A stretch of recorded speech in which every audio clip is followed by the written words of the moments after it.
इन सैनिकों का दल किसी तरह दुश्मन के हवाई हमले से बच गया, लेकिन अब वे एक नए खतरे में फंस चुके हैं। समुद्र की गहराइयों में छिपे विकराल रूप बदल चुके समुद्री राक्षसों के बीच न कोई मदद, न कोई सामान।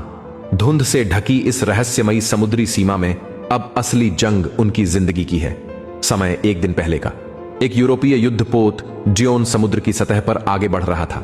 गाढ़े कोहरे ने चारों ओर अंधेरा फैला रखा था, न दिशा का पता, न किसी दुश्मन की आहट। मगर यही कोहरा बन गया उनकी तबाही की वजह। अचानक आसमान में गूंज उठा हवाई जहाजों का शोर। इससे पहले कि जवान कुछ समझ पाते, जबरदस्त धमाका हुआ। पूरा जहाज हिल उठा और कुछ ही पलों में वह समुद्र की गहराई में समा गया। बेहतरीन तैराक लॉर्डन ने किसी तरह अपने बेहोश साथी विल को पकड़कर जहाज के टूटे हिस्से से बाहर निकाला। जब वे सतह पर पहुंचे, ऊपर अब भी दुश्मन के जहाज गोलियां बरसा रहे थे। लॉर्डन ने तुरंत विल को खींचकर नीचे पानी में छुपा लिया। जब सब शांत हुआ, दोनों एक लकड़ी के टुकड़े पर चढ़कर सांस लेने लगे।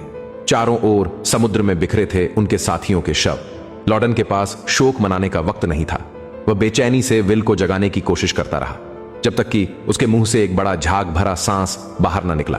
वह जिंदा था। दूर लपटों में डूबी डूबी युद्धपोत की आकृति अब धीरे धीरे समुद्र में डूब रही थी। लॉर्डन को हकीकत समझ आ गई। वे फंस चुके थे इस मौत से भरे समुद्र में।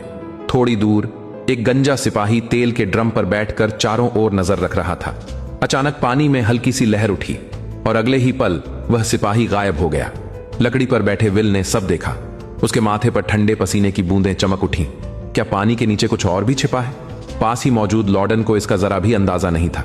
वह हर संभव कोशिश कर रहा था कि जो भी सामान मिल सके उसे इकट्ठा कर ले।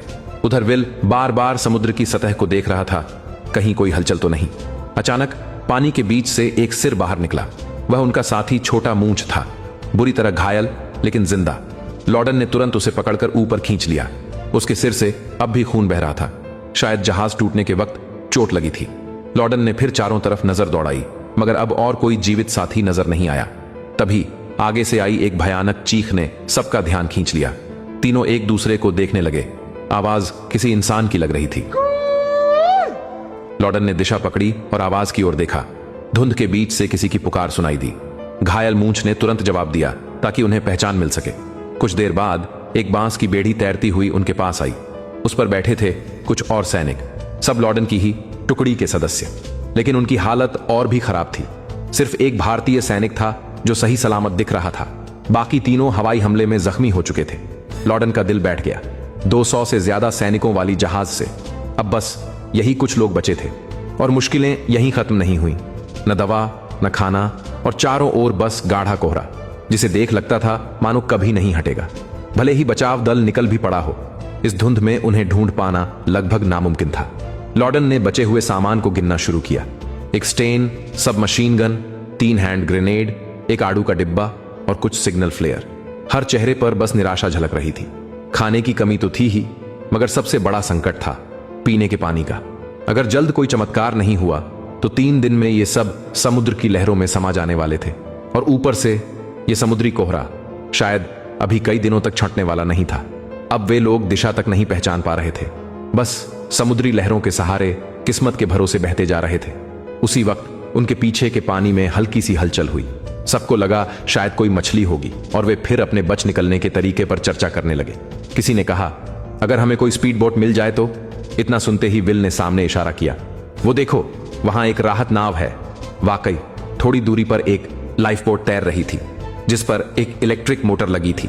अगर वे उस तक पहुंच जाए तो किनारे तक जाना मुमकिन था।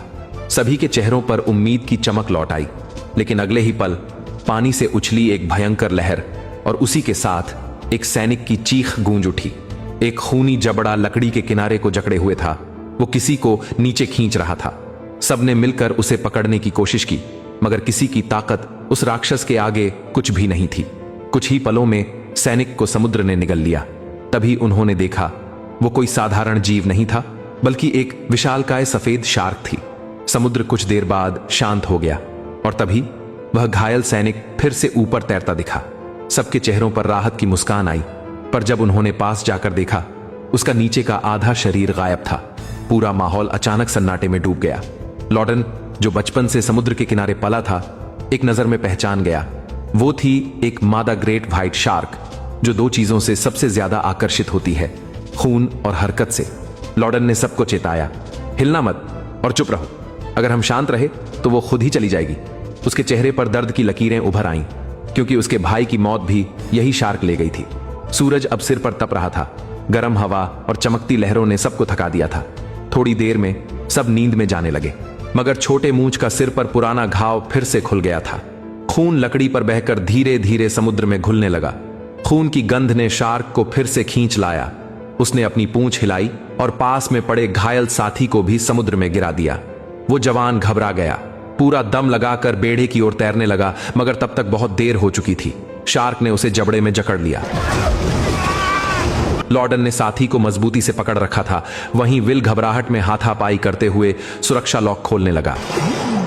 अचानक हुई भयंकर धमाके की आवाज ने शार्क को डराकर भगा दिया। घायल सैनिक किसी तरह बच तो गया, लेकिन उसकी एक टांग पूरी तरह से कट चुकी थी। नए सिपाही थोड़ी बहुत फर्स्ट एड जानते थे। उन्होंने एक बेल्ट से जांघ कसकर बांध दी, जिससे खून का बहाव रुक गया। मगर अब लकड़ी का तख्ता खून से लाल हो चुका था और किसी भी पल शार्क फिर से हमला कर सकती थी। घुंघराले बालों वाला सिपाही हाथ में मशीन गन लिए समुद्र की सतह पर नजरें गड़ाए खड़ा था।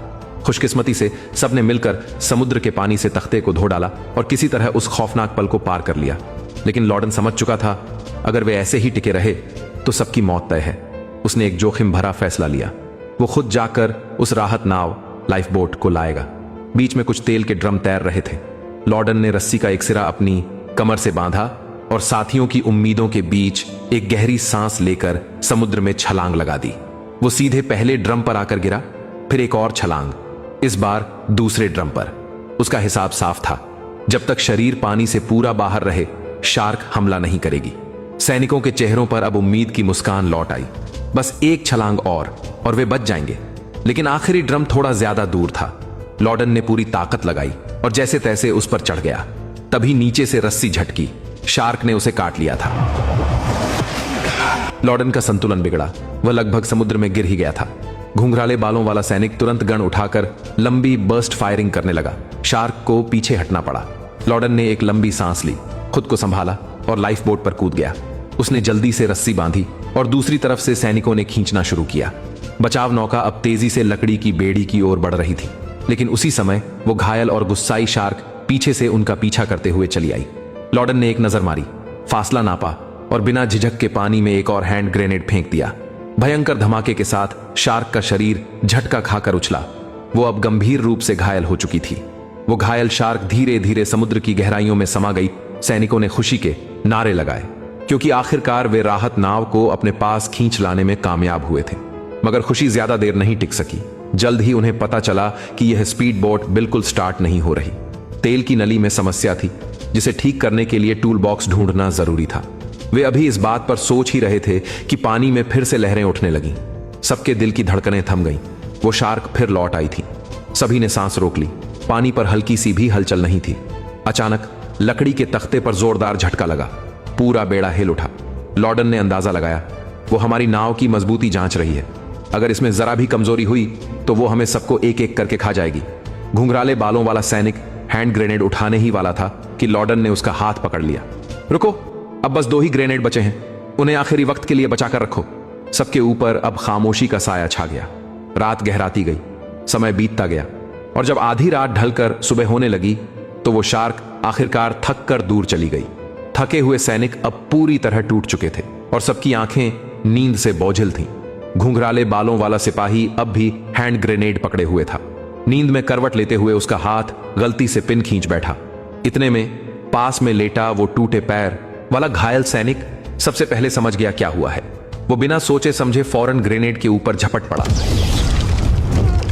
और अपनी जान कुर्बान करके बाकी साथियों की जिंदगी बचा ली। भयानक धमाके के बाद चारों ओर सन्नाटा छा गया, मगर घुंघराले बालों वाला सिपाही जरा भी कृतज्ञ नहीं हुआ। उसे बस डर था कि लाश से निकला खून फिर से शार्क को आकर्षित करेगा। उसने बेशर्मी से टुकड़े टुकड़े मांस को लात मारकर समुद्र में फेंक दिया। लॉर्डन का गुस्सा फट पड़ा। उसकी आंखों में खून उतर आया और उसने जोर से उस सिपाही को रोक लिया। फिर उसने एक पुरानी कपड़े की चादर ली और धीरे से घायल सैनिक के शरीर के अवशेषों को लपेट दिया। कम से कम उसे एक इंसान जैसा अंतिम संस्कार तो मिल रहा था। समय बीत चुका था। अब उन्हें समुद्र में फ्यावते हुए पूरा एक दिन और एक रात हो चुकी थी। सबके पेट में चूहे दौड़ रहे थे। लॉर्डन ने सबका हौसला बढ़ाने के लिए कहा, चलो वो आड़ू का डिब्बा सब में बांट देते हैं। लेकिन जब उसने बैग खोला तो उसकी आंखें फटी की फटी रह गईं। डिब्बा खाली था। पूरा माहौल मौत जैसी खामोशी में डूब गया। कोई कुछ नहीं बोला। फिर छोटे मूंछ ने धीरे से एक भारी डकार ली। सबकी निगाहें उसकी ओर घूमी। सच सामने था। वही था जिसने एकमात्र आड़ू का डिब्बा चुपके से खा लिया था। लॉर्डन ने गहरी सांस ली और मायूस होकर कई बार सिर हिलाया, लेकिन उसने छोटे मूंछ से कोई सवाल नहीं किया, क्योंकि अब भूख से ज्यादा बड़ी समस्या थी प्यास। तेज धूप अब समुद्र के ऊपर आग बरसा रही थी। हर किसी का शरीर कमजोरी से कांप रहा था। लॉर्डन नहीं चाहता था कि उसकी मौत बस यूं ही बेकार चली जाए। उसने सोचा, जब तक जिंदा रहूं उतनी देर तक बचाव की उम्मीद बनी रहेगी। यही सोचकर वो धीरे धीरे खड़ा हुआ, हाथ में लोहे का एक छोटा कप लिए हुए। सब हैरानी से उसे देखने लगे। फिर किसी ने समझ लिया लॉर्डन अपना ही मूत्र पीने वाला था। आसपास के सैनिक नाक भौं सिकोड़ने लगे। कुछ हंस पड़े, कुछ ने कहा, हम मर जाएंगे, लेकिन ऐसा कभी नहीं करेंगे। लेकिन वक्त किसका इंतजार करता है। उसी दोपहर कई और सैनिकों ने टिन के डिब्बों में पेशाब भरना शुरू कर दिया। उन्होंने आंखें बंद की, नाक पकड़कर वो बदबूदार द्रव पी लिया, बस जिंदा रहने के लिए। और जैसे किस्मत उनसे मजाक कर रही हो, कुछ देर बाद ही आसमान में बादल छा गए और फिर अचानक भयंकर बारिश शुरू हो गई। सबके चेहरे पर अविश्वास की हंसी फैल गई, मानो खुद भगवान ने मजाक उड़ा दिया हो। लेकिन अगले कुछ दिनों में उस बारिश की वजह से उन्हें अब पानी की चिंता नहीं रही। रात गहरी थी। सारे थके हुए सैनिक लकड़ी के तख्ते पर सो गए थे। तभी लॉर्डन अचानक जाग उठा। उसे कुछ अजीब महसूस हुआ। फिर पानी की सतह से एक हाथ बाहर निकला।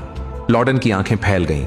वो ध्यान से देखने लगा और तभी उसके मरे हुए छोटे भाई का चेहरा पानी से ऊपर आया। लॉर्डन अनजाने में अपना हाथ बढ़ाने लगा, लेकिन तभी एक भयावह चीख ने उसे वास्तविकता में खींच लिया। वो सपना नहीं था। छोटे मूंछ को शार्क ने जकड़ लिया था। सभी सैनिकों ने मिलकर उसे खींचने की कोशिश की, लेकिन शार्क की ताकत बहुत ज्यादा थी। वो बेचारगी में उसे वापस नहीं ला सके। एक बार फिर समुद्र ने उनसे एक साथी छीन लिया। सबके चेहरे फिर से निराशा और भय से भर गए। तभी दूर आसमान में इंजन की आवाज सुनाई दी। वो देखो, विमान, शायद बचाव दल आ गया है। घुंघराले बालों वाला सैनिक उत्साह में तुरंत सिग्नल फ्लेयर दाग देता है। लेकिन विल के कानों ने कुछ गड़बड़ पकड़ी। उसने ध्यान से सुना, फिर चिल्लाया, नहीं, ये हमारी फोर्स नहीं है। और अगले ही पल गोलियों की बरसात होने लगी। हर कोई घबराकर समुद्र में कूद पड़ा। बस एक सैनिक भाग न सका। वो सीधे गोलियों से छलनी हो गया। आसमान में दुश्मन का फाइटर जेट घूमकर फिर से नीचे झपटा। अब उनके पास पीछे हटने की कोई जगह नहीं बची। लॉर्डन ने बिना सोचे मशीन गन उठा ली और गर्जना के साथ हवाई जहाज की ओर फायर खोल दिया। बाकी सैनिक डर से बेकाबू होकर एक एक कर समुद्र में कूद पड़े। लेकिन घुंघराले बालों वाला सिपाही चालाक था। उसने खुद को बचाने के लिए घायल साथी को शार्क की ओर धक्का दे दिया। शार्क का ध्यान उसी पर गया और इस तरह वो और विल बाल बाल बच निकले। ऊपर डेक पर लॉर्डन अब भी मशीन गन चला रहा था। अचानक गोलियों की बौछार उस पर पड़ी। वो जमीन पर गिर पड़ा। खुशकिस्मती से गोली शरीर को आर पार करती हुई निकल गई। कोई महत्वपूर्ण अंग नहीं छुआ। थोड़ा बहुत खून बहा, लेकिन जान को खतरा नहीं था। उसी वक्त उस दुश्मन के विमान से धुआं उठा। वो काबू खो बैठा और सीधे समुद्र में जा टकराया। सभी सैनिक कुछ पल के लिए सन्न रह गए। फिर वे सब एक साथ चिल्ला उठे, हम जिंदा हैं, फिर से बच गए। लेकिन उनकी यह खुशी ज्यादा देर नहीं टिकी। विल की निगाह पानी की सतह पर गई। वहां उसने देखा घुंघराले बालों वाला सिपाही वाकई में अपने साथी को जानबूझकर शार्क के आगे फेंक रहा था। लॉर्डन के चेहरे पर गुस्सा उबल पड़ा। उसकी आंखों में आग सी जलने लगी। वो गरज उठा, तू क्या समझता है खुद को? किसी की मौत का फैसला करने वाला तू कौन है? वो दोनों आमने सामने आ गए। धक्का मुक्की शुरू हो गई। इसी अफरा तफरी में घुंघराले बालों वाले सिपाही का हाथ पानी में जा गिरा। भयावह चीख गूंज उठी। उसका हाथ पूरा का पूरा उखड़ गया। लॉर्डन और विल ने पूरी ताकत लगाकर उसे वापस खींच लिया। वो अब भी जिंदा था, मगर अब वो बन चुका था एक बांह वाला सैनिक। पहली बार उसकी आंखों में पछतावे की झलक दिखाई दी। शायद अब जाकर उसे जिंदगी की कीमत समझ आई थी। उसी वक्त दूर समुद्र की लहरों पर एक परछाई तैरती नजर आई। विल ने थकी हुई आवाज में कहा, देखो, कोई आ रहा है। वो मुश्किल से खड़ा हुआ और सामने देखा। वो कोई मछुआरा नहीं था, बल्कि दुश्मन के विमान का पायलट। वो धीरे धीरे बांस के टुकड़े पर तैरता हुआ उनकी ओर आ रहा था। लॉर्डन अब लड़ने की हालत में नहीं था। विल ने ग्रेनेड हाथ में लिया, लेकिन तभी वो जापानी पायलट अपना चाकू फेंक कर नीचे गिरा देता है। विल ने सोचा, वो शायद समर्पण कर रहा है और उसका हाथ थोड़ा ढीला पड़ गया। लेकिन अगले ही पल वो पायलट अचानक कूद पड़ा। उसके हाव भाव ठंडे और घातक थे। स्पष्ट था वो यहां दया दिखाने नहीं बल्कि सबको मार डालने आया था। कई दिनों से भूखे प्यासे ये सैनिक अब किसी भी तरह जापानी फौजियों का मुकाबला करने की हालत में नहीं थे। दुश्मन पायलट बेहद तेज और शक्तिशाली था। उसके हर वार में मौत छिपी थी। पर तभी आखिरी पल में घुंघराले बालों वाला सैनिक, जिसकी अब बस एक ही बांह बची थी, अचानक आगे झपटा। उसने अपने बचे हुए हाथ से उस जापानी सैनिक को कसकर जकड़ लिया और फिर उसके शरीर पर बंधा हाई एक्सप्लोसिव ग्रेनेड खींच दिया। भीषण धमाके के साथ पूरा डेक हिल उठा। पानी के भीतर चारों ओर धुआं और मलबा फैल गया था। जब लहरें शांत हुईं, दोनों ने तैरकर वो दुश्मन की स्पीड बोट ढूंढ निकाली। वे जल्दी से उसमें चढ़ गए, इंजन चालू करने की तैयारी करने लगे। लेकिन तभी पानी में भयानक लहरें उठीं। वो शार्क फिर लौट आई थी। लॉर्डन की आंखों में इस बार डर नहीं बल्कि ज्वालामुखी जैसा गुस्सा था। उसे याद आया उसके भाई की मौत, उसके साथियों का खून, वो सारी चीखें और दर्द। अब वो भागना नहीं चाहता था। उसने अपनी जेब से आखिरी हैंड ग्रेनेड निकाला और बिना झिझक समुद्र में छलांग लगा दी। जैसे ही शार्क उसके करीब आई, उसने पूरा जोर लगाकर ग्रेनेड उसकी खुली जबड़े में ठूंस दिया। अगले ही पल शार्क ने झपट्टा मारा, लॉर्डन का हाथ चबाकर अलग कर दिया। लेकिन तभी समुद्र का पानी उछल गया। खून और मांस के टुकड़े हर तरफ बिखर गए। कुछ देर बाद विल ने कांपते हाथों से लॉर्डन को पानी से बाहर खींच लिया। वो बुरी तरह घायल था मगर जिंदा। अब समुद्र पर छाई घनी धुंध छूट चुकी थी और क्षितिज पर सुबह की किरणें चमक रही थीं। दोनों ने इंजन चालू किया और सबसे नजदीकी तट की दिशा में धीरे धीरे आगे बढ़ गए। और यही थी वॉर बीस्ट, युद्ध का दरिंदा की पूरी कहानी। कहना पड़ेगा इस फिल्म में कहानी की कमियां बहुत ज्यादा हैं। कई जगहें तो इतनी अजीब लगती हैं जैसे स्क्रिप्ट को ठीक से लिखा ही न गया हो। स्पेशल इफेक्ट भी काफी सस्ते लगे। लेकिन अगर आप इसे सिर्फ मनोरंजन के लिए देखना चाहें तो एक बार देखी जा सकती है। कम से कम अब आपको पहले से पता है कि कहां कहां फिल्म फिसलती है।